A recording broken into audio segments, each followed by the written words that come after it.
네, 이렇게 정부가 조사를 하고 있는데 오늘 새벽 울산의 한 아파트 단지에서 영아 시신이 또 발견됐습니다.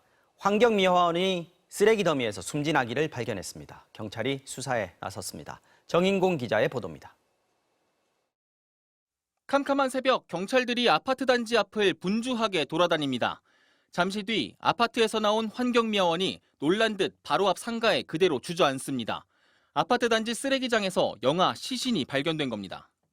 비오고 난 다음에 발견하셨어요. 중소분들. 내 밑에서 많이 있죠. 차에서 발견하셨습니다.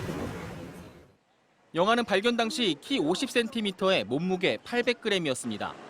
목격자들은 영아가 너무 작아 구별하기 힘들었다고 말했습니다. 현장에 이제 붓고 나서 아기가 있는 거를 보고 경찰에 신고를 하신 거죠. 미혼분들이 사람이라고는 이제 생각을 못 하신 거죠. 경찰은 숨진 영아가 미숙아로 태어난 남자아이로 추정하고 이틀치 아파트 CCTV를 분석하면서 용의자를 쫓고 있습니다.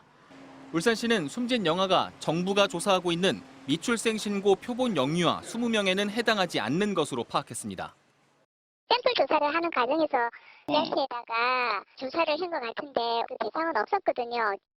경찰은 영아의 사망 원인과 출생 시점을 확인하기 위해 국과수에서 부검을 할 예정이라고 밝혔습니다. MBC 뉴스 정인곤입니다. 네, 다음 소식 전해드리겠습니다. 초고난도 문학으로 논란이 커진 사교육 시작은 잡고 공교육은 살리겠다는 어제 교육부의 발표 이후 조희연 서울시 교육감이 이를 정면으로 비판하는 입장문을 냈습니다. 수사를 통해 사교육을 잡는 것보다 근본적인 입시 제도 개혁이 더 중요하다고 반박했습니다. 지윤수 기자가 취재했습니다. 제주의 한 고등학교를 이주호 부총리 겸 교육부 장관이 방문했습니다. 토론형 수업과 절대평가 같은 스위스 교육 프로그램이 도입된 학교입니다. 이 부총리는 공교육의 변화, 특히 학교 수업을 강조했습니다. 국가적인 입시 제도는 저희가 좀 느리게 갈 수밖에 없는 많은 한계가 있습니다. 그렇지만 입시가 전부가 저는 아니고 오히려 정말 더 중요한 건 수업이고 아이들의 역량이거든요. 어제 교육부가 발표한 공교육 강화 대책의 핵심은 크게 두 가지. 초3, 중1 학생에 대한 학업 성취도 평가 실시와 자립형 사립고와 외고를 존치시키는 거였습니다. 서울시 교육청은 이 대책을 정면으로 비판했습니다. 먼저 학업 성취도 평가에 대해선 일제고사로 변질될 우려가 크다고 지적했습니다. 교육청 권고사항이라지만 우회적인 강제성이 있다고도 했습니다. 기초학력에 대한 전수평가로 이어져서 과거의 일제고사를 재현한다거나 전국의 학생들을 성적으로 줄 세우게 하는 그런 과거의 오류가 반복되는 방향으로 가서는 안 된다. 또 자립형 사립고를 존치하겠다는 것도 고교 서열화를 통해 사교육을 더 자극할 수 있다고 비판했습니다. 오히려 공교육을 황폐화시킬 수 있다는 겁니다. 자사고 등의 존치는 원래 그 사교육 경감, 공교육 회복이라고 하는 정책 목표에 완전히 반할 수 있는 여지가 있기 때문에. 조희연 서울시 교육감은 특히 사교육 산업에 대한 수사보다 근본적인 입시 문제를 개혁하라고 맞받았습니다. 사교육 산업에 대한 수사를 통해서 이걸 치유하거나 하는 것들은 사교육 문제는 굉장히 복합적인 문제이기 때문에. 사교육 대책과 공교육 강화 모두 교육청의 협조가 필수인 만큼 향후 교육부와 긴밀한 조율은 과제로 남을 것으로 보입니다. MBC 뉴스 지은수입니다. 일본 후쿠시마 오염수 방류를 앞두고 소금 가격이 오르고 있죠. 이에 대해 정부는 소비가 비상식적으로 늘어서일 뿐 조직적인 사재기는 없다고 밝혔는데요. 그런데 소금 생산 현장의 실제 상황은 조금 달랐습니다. 얼마 전부터 도매상들의 조직적인 사재기와 가격 담합이 벌어지고 있었습니다. 김태용 기자가 단독 취재했습니다. 우리나라 천일염의 80%가 나오는 전남 신안. 염점 100여 개가 있고 우리나라 최대 규모의 천일염 유통업체가 있는 비금도에서 최근 천일염 품귀 현상과 관련해 현장은 실제 어떠한 상황인지 살펴보겠습니다. 이 지역 염전에서 매년 천일염 100만 포를 사들여 전국으로 보내는 농협을 찾아갔습니다. 창고에 20kg 천일염 40만 개가 쌓여 있습니다. 대부분 오래 이전에 사서 비축해둔 겁니다. 보시면 이쪽은 21년산, 이쪽에도 21년산이고요. 이쪽으로는 22년산 물량입니다. 올해 생산된 해 천일염은 이제 막 사들이기 시작한 상황. 올해 거 이제 오늘부터 넣은 거예요. 아, 이거 올해 거예요, 이거? 예. 공급량을 맞추려면 올해 생산분을 충분히 확보해야 하지만 상황이 여의치 않습니다. 수매를 앞두고 갑자기 염전에서 취소가 잇따르고 있는 겁니다. 농협에 수매 신청을 했던 농가들도 다 포기를 하고 많은 물량이 빠진 걸로 알고 있습니다. 대신 햇소금을 가져간 건 업자들입니다. 지금 중화상인들이 엄청나게 지금 사재기 해놨어요. 그 사람들이 공급을 안 풀어주니까 마트에 소금이 인이옵니다. 이들은 한 달 전쯤부터 농협보다 높은 가격을 부르며 햇소금을 트럭째 싹쓸이에 가고 있습니다. 농협보다 얼마 더 줄 테니까 이 가격에 해라. 염전 생산자들이 업자들의 제안을 받은 뒤 서로 공유한 문자 메시지입니다. 농협에서 한 포에 19,000원대로 사는 천일염을 업자들은 22,000원에 산다고 돼 있습니다. 이분들이 이 가격을 놓고 돌리는 거예요, 지금. 자기들끼리. 일부 생산자들이 업자들과 가격을 담합하는 정황도 보입니다. 농협은 가격이 너무 낮아서 그 역할을 못하고 있다, 이렇게 비하를 하고 유보를 퍼뜨려가지고 이게 그 원가 상승에 그것을 이제 조장을 하는 거예요. 염전 생산자인 척 업자들을 접촉해봤습니다. 거래를 하신다 그래가지고 어떻게 해야 되나 좀 여쭤보려고 이렇게 전화드렸죠. 곧바로 대량 구매를 제시합니다. 올해는 큰 차 위주로 많이 하거든요. 한 5천 개는 있어야 되겠는데요. 5천 개 해주실랍니까? 즉답을 피하자 물건도 안 받고 무조건 현금부터 입금하겠다고 말합니다. 아이고 사장님이 지금이라도 못 믿으시면 예.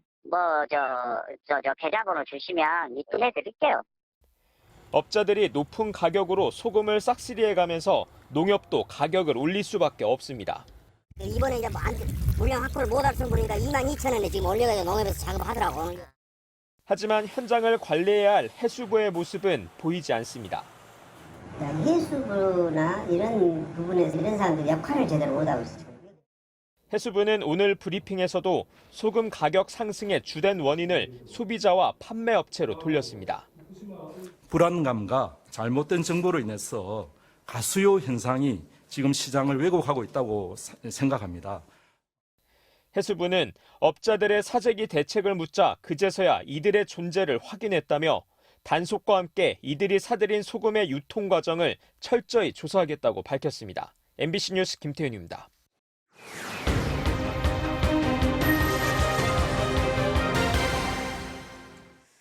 한밤중에 잠수부까지 동원해서 양식 해삼을 훔쳐가는 일이 잇따르고 있습니다. 어민들이 절도가 의심되는 현장을 적발해서 해경에 신고까지 했지만 어찌된 일인지 수사가 제대로 이뤄지지 않고 있다고 합니다. 제보는 MBC 전재웅 기자가 취재했습니다.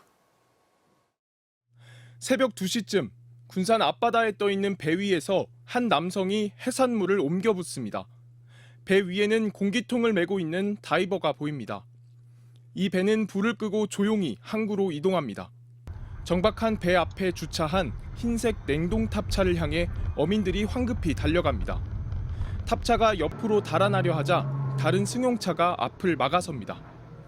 탑차 화물칸 안에는 빨간 통 11개가 실려 있는데 해삼이 넘칠 듯 가득 담겨 있습니다. 시가로 600만 원어치입니다. 늦은 밤 해삼 절도가 잇따르자 어민들이 직접 현장을 급습한 겁니다. 그거요. 배에 다이버들이 탔고 해삼이 실렸고 탱크가 실렸는데 그걸 보고 신고를 한 거예요. 불법 조업이 의심되는 배가 갑자기 떠나려 하자 어민들은 곧바로 해경에 신고했습니다. 불과 200m도 안 되는 거리에 해경 파출소가 있었지만 해경은 배가 떠난 뒤에나 출동했습니다. 화물차에 실린 해삼도 확인했지만 수사는 시작되지 않았습니다. 해삼을 채취하는 현장을 적발한 게 아니라는 이유입니다. 우리는 잘 모르고 물건만 받은 거다라고 얘기하니까 이제 진척을 할 수가 없는 거죠. 인근 바다에서 밤마다 은밀하게 이루어지는 해삼잡이를 어민들이 14차례나 직접 촬영해뒀지만 해경은 여전히 수사하기 힘들다는 입장입니다. 낮에 잡은 거를 이동시켜서 와가지고 탑차에다 실었다. 그런 답변을 하면 저희가 어떻게 그걸 또 추궁해야 될까 목사에서. 해경 파출소 CCTV는 불법 조업 의심 선박이 머문 부두를 찍고 있고 해경 경비정도 바로 앞에 있습니다. 주민들은 해경이 수사할 수 없는 게 아니라 사실상 불법 조업을 방관하고 있는 게 아니냐고 분통을 터뜨리고 있습니다. 불법인지 합법인지 뭐 수는 없지만은 화가 많이 나요 사실은. 조사는 해봐야 될 거 아니에요. MBC 뉴스 전재용입니다. 이번 주말부터 장마가 시작될 예정입니다. 제주와 남부지방, 중부지방까지 전국에서 거의 동시에 장맛비가 내린다고 하는데요. 다소 많은 비가 오는 데다 강풍도 불 것으로 예상이 되는 만큼 피해 없도록 철저하게 대비하셔야겠습니다. 류현준 기자가 전해드리겠습니다. 위성 영상을 보면 현재 구름대가 몰려있는 정체 전선이 대만 북쪽에서 일본 남해상까지 동서로 길게 걸쳐 있습니다. 이 정체 전선은 일요일인 25일부터 한반도를 향해 북상하기 시작해 제주와 남해안은 본격적인 장마철에 들어갈 전망입니다. 장마전선 북쪽에 발달한 저기압의 영향으로 일요일 늦은 밤 또는 다음 주 월요일에는 서울 등 그 밖의 전국에도 장맛비가 시작되겠습니다. 이어 월요일과 화요일에는 다시 제주와 남부지방을 중심으로 장맛비가 오겠습니다. 다소 많은 양의 비가 내리고 바람도 강하게 불 것으로 예상됩니다. 장마에 돌입하는 시기는 중부지방의 경우 평년과 비슷하지만 남부지방과 제주는 평년보다 각각 이틀과 엿새 늦게 시작됩니다. 올해 장마는 전국에서 거의 동시에 시작되는데 최근 50년간 전국 동시장마는 6차례, 하루차이 장마는 총 10차례 있었습니다. 전국 동시장마가 이례적인 현상은 아니지만 재작년을 비롯해 최근 늘어나는 추세라고 기상청은 설명했습니다.